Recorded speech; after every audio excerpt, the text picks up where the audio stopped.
আসসালামু আলাইকুম। আপনারা দেখছেন ইসলামিক হাদিস ফ্যাক্টরি। শুরু করছি আজকের হাদিস।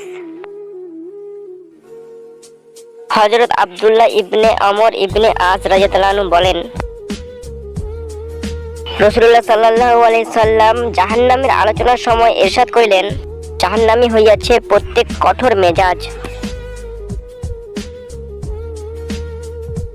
মোটা সোটা অহংকারী, ধন সম্পদ অধিক সঞ্চয়কারী,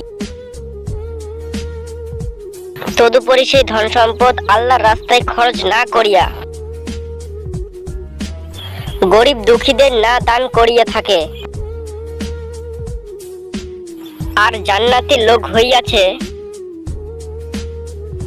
যারা দুর্বল হয়, অর্থাৎ লোকদের সাথে বিনয় আচরণ করে, তাহাদেরকে দাবাইয়া রাখা হয়, অর্থাৎ লোকরা তাহাদের দুর্বল ভাবিয়া চাপের মধ্যে রাখে। এরকম লোক বেশিরভাগ জান্নাতে যাবে। আল্লাহু আকবার। আশা করি সবাই হাদিসটি বুঝে গেছেন।